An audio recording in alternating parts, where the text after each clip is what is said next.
Yon guys, good morning. Yan, maaga tayong pumasok. Mamaya pa naman time natin, alas 8. So, punta muna tayo sa nag-almusal naman tayo na, pero punta muna tayo sa palengke. Parang gusto kong mag-ikot-ikot at makakita ng mga kakanindot tsaka mga kape. Samahan niyo ako, Tara. Yan mga bossing, mapunta na tayong palengke. Wala lang, parang gusto ko lang humigop ng mga kapeng barako sa mga tabi-tabi. Mamaya natin yung dadaan natin. Pasilip ko lang sa inyo, mga boss. Parang ang sarap kong magbarako. Si nanay. Good morning, nanay. Ayun, dun yung kinakain ako palagi. Maga pa, nakapamalengke na. Ang estado ng ating palengke. Kaparumpa, doon pa. Nandun ang kapihan.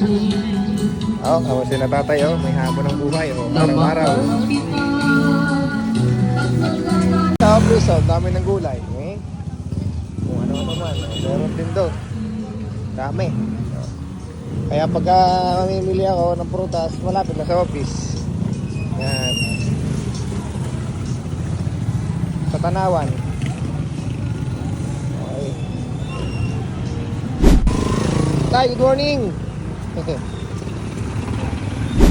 May kaping barako? Magkano? Nabili nga ng 10.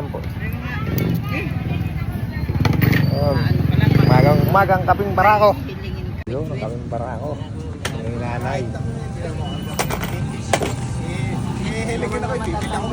Ilang ako ng harap ng public market. Dini maraming mga puto.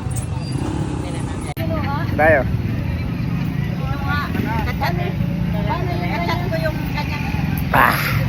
Sarap. Bili tayo ng malakit. Magkano garni nanay? Ako'y kakain lang. Di areha magkano garni? Ako may 20 ako. 20 lang daw.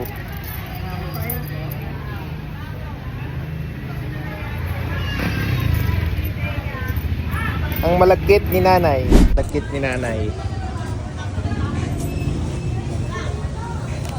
Sa gusto ng mga malagkit. Marami kay nanay. Ano pangalan yung nanay? One. Oh, yun.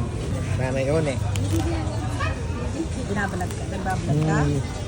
Opo, naka-video lang po. Ano pangalan mo sa vlog? Postcap po. Ang anak ay nagbabalag. Sige po nanay, thank you. Yun, nakasinsay na tayo sa kapihan. Nakabili din tayo kay nanay One ng malagkit. Bibingkang malagkit. Mamaya kakainin natin sa office. Mahirap kumain Lalakad ako pabalik sa office. Bumili akong kape. Bossing, nakadating na tayo. Nakabili tayo ng kape. At bibingkang malagkit. Ayos! Tikman natin. Ang bibingka ni Nanay One. Ito yung masarap to 20 lang to. Dami nilang tinda. Bagay, mamimili-mili ka dun. Siyempre, yun na natipuhan ko. Ayan, parang panjibar.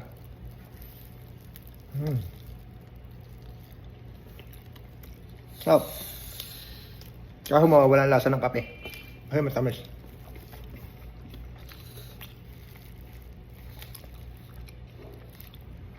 Apple kape. Saka. Kape.